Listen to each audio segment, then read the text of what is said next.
Imagine que você encontra uma vila que adora um vulcão. Agora imagine que depois que esse vulcão entra em erupção, você fica agora com cabelos dourados. É isso que nós vamos ver na primeira parte de Censor. Então se você quiser ficar com os cabelos dourados, ou não, dependendo do seu gosto, eu digo para você curtir o vídeo, se inscrever no canal, comentar o que vocês acharam dessa história aqui, também compartilhar esse vídeo para algum amigo seu que possa gostar da história desse mangá ou desse canal. Mas se vocês já fizeram tudo isso, eu digo para vocês sentarem, porque a história vai começar agora.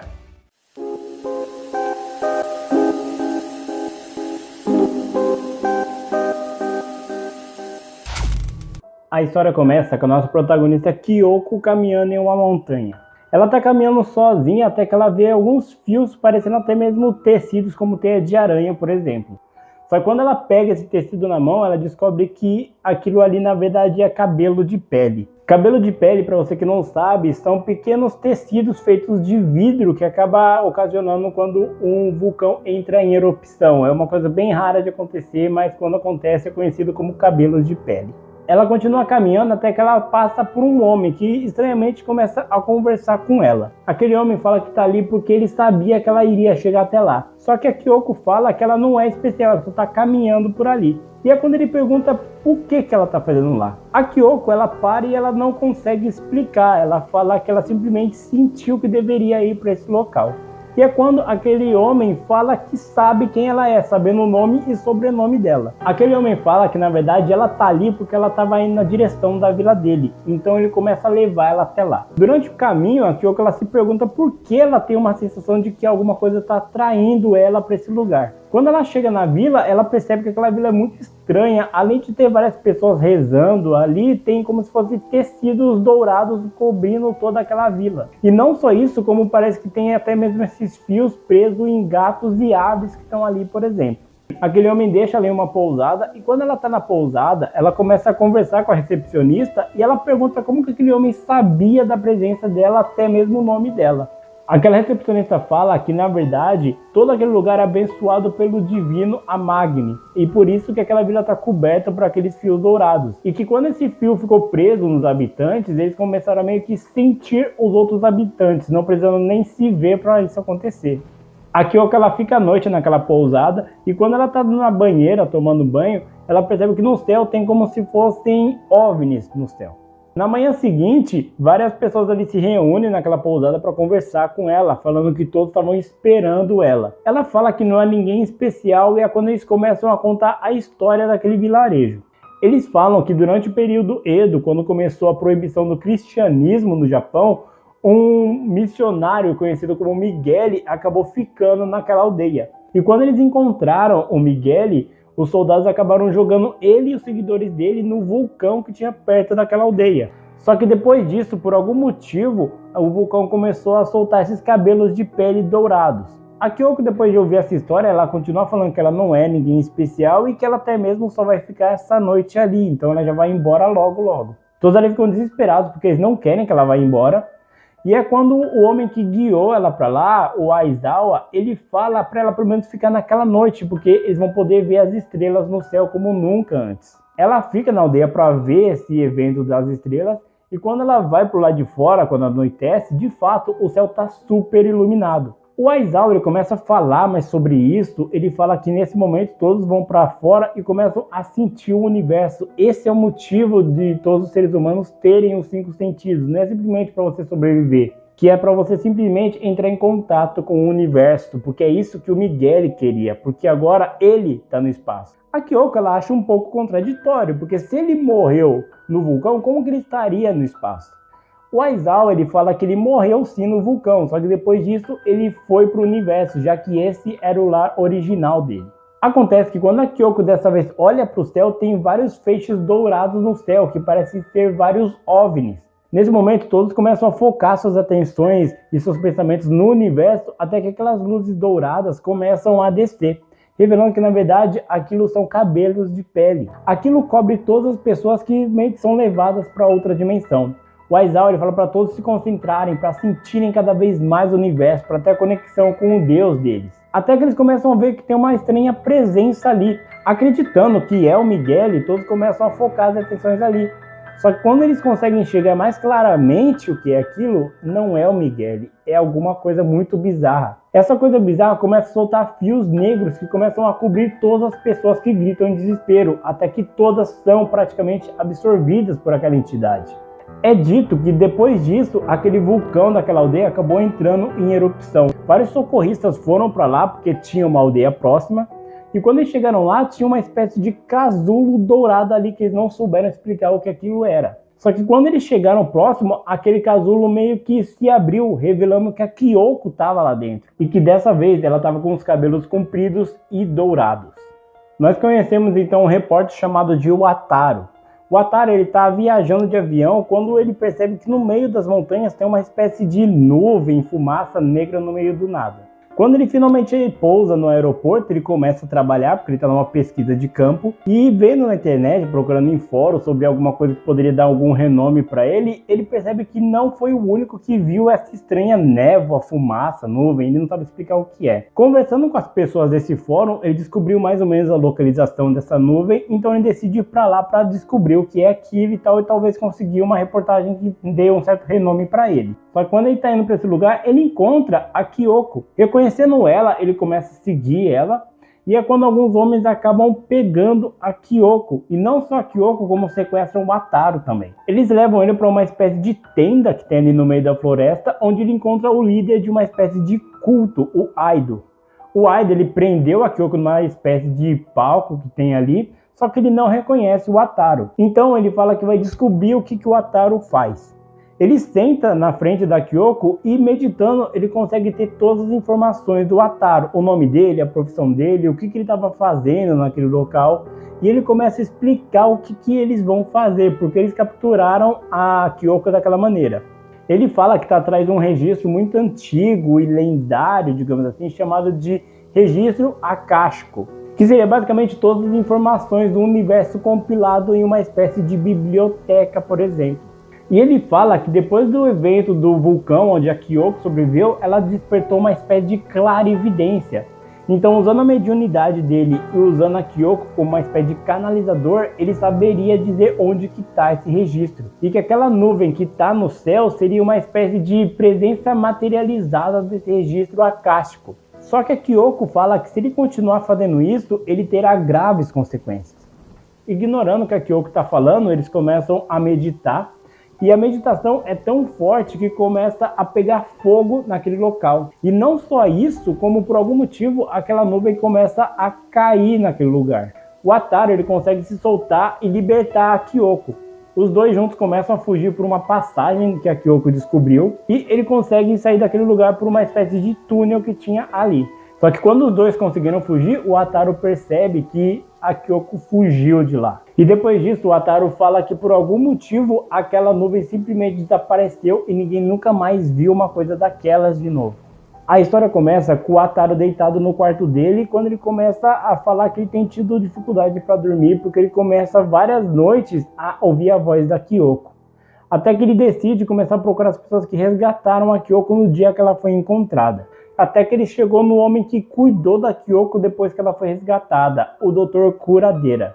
O Kuradeira, primeiramente, ele não queria receber o Wataru por ele ser um jornalista, só que quando ele falou que ele encontrou a Kyoko, o Kuradeira começou a conversar com ele. Conversando um pouco, o Wataru começa a pedir para o Kuradeira falar como que a Kyoko estava quando ela foi encontrada. O Kuradeira fala que ele e o filho dele começaram a cuidar da Kyoko, só que quando ela chegou, ela não falava nada, ela era totalmente apática. Só que um dia, durante as sessões de terapia que eles estavam fazendo, a Kyoko simplesmente surtou, ela começou a gritar falando que tinha estrelas desaparecendo, que planetas estavam desaparecendo. Ela surtou de uma maneira que eles não sabiam o que estava acontecendo.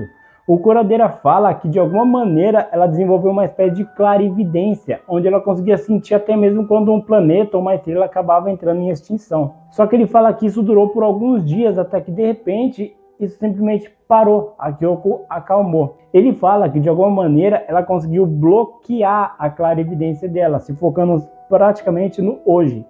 O problema é que o filho do Kuradeira, ele começou a desenvolver uma espécie de obsessão pela Kyoko, falando que ela era o próprio universo, que ela deveria ser adorada por todos os seres vivos, e até mesmo deu a entender que ele estava fazendo coisas a mais com a Kyoko durante as terapias. O curadeira fala que uma noite ele entrou no quarto do filho dele e o filho dele estava sussurrando coisas sobre a Kyoko, até que o corpo dele começou a se deformar, até que ele se converteu a gigantes átomos que desapareceram no céu. O Wataru, depois disso, ele volta para casa dele e ele começa a ouvir a voz da Kyoko mais vezes, até que o corpo dele começa também a se deformar. Só que ele acaba despertando e ele consegue evitar que isso aconteça.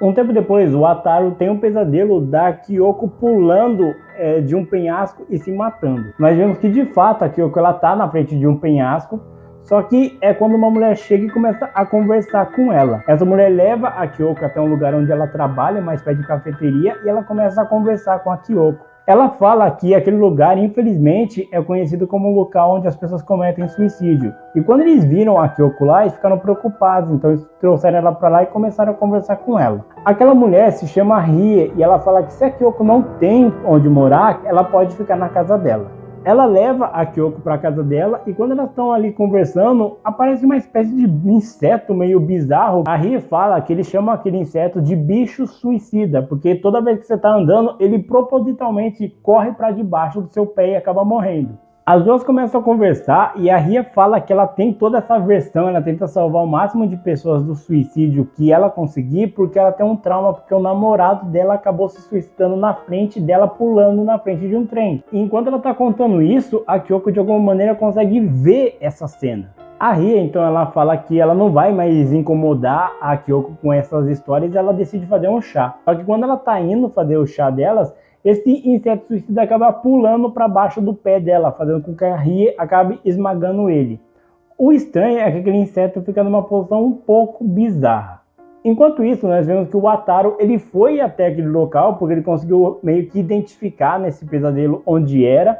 E quando ele chega lá, o dono daquela cafeteria começa a conversar com ele. O Wataru pergunta se ele não viu uma mulher assim bonita, dos cabelos dourados. Ele fala que sim, que ela estava ali e ela foi para casa da funcionária dele. E quando eles estão conversando, o Wataru acaba pisando naquele inseto suicida. O bizarro é que o dono daquela cafeteria fala que depois que o Wataru pisou naquela criatura, aquele bicho ficou parecido que tinha o formato do rosto de um dos garotos que se suicidou naquele lugar. Nós voltamos para a casa da Rie, onde ela percebe que também, igual aconteceu com o Wataru, aquele inseto que ela pisou ficou com o formato do rosto do namorado dela. Aquele inseto, mesmo morto, começa a gritar com a voz do namorado da Rie, falando que ele só se matou porque ele descobriu que a Ria estava saindo com outro cara, estava traindo ele. A Ria então ela fica desesperada e começa a pisar nele. E não só esse inseto suicida aparece, como vários outros ali. A Ria ela está totalmente desesperada e ela começa a pisotear em todos ali. E todos começam a gritar, falando que até mesmo na morte é dolorida. A morte não traz paz ao sofrimento dela.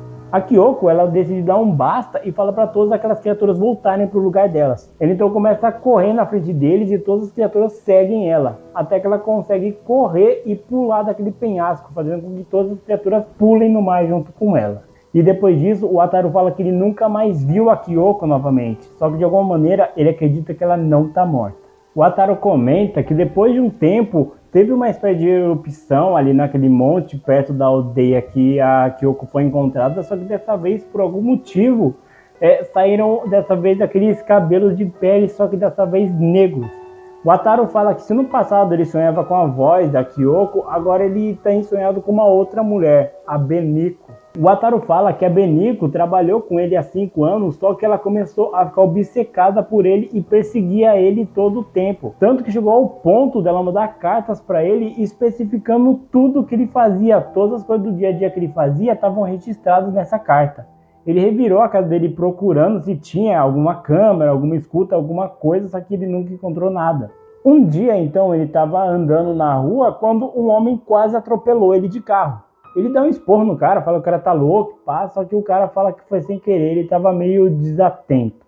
E depois disso, aquele cara sai batendo em todos os vidros que ajudam no trânsito daquela cidade. O Wataru acha que aquele cara com certeza ou estava drogado ou bêbado, só que ele acha isso bem bizarro, isso não é uma coisa normal de se acontecer. Só que quando ele olha no espelho, ele percebe que a Beniko tá atrás dele. Quando ele olha, não tem ninguém atrás dele. Só que quando ele volta pro espelho, o rosto dela tá gigantesco ali. E ela fala que não adianta ele correr, ela vai estar sempre próxima dele. O Ataru então ele joga uma pedra no espelho e foge para casa dele. O Ataru ele fica assustadíssimo na casa dele com tudo o que está acontecendo.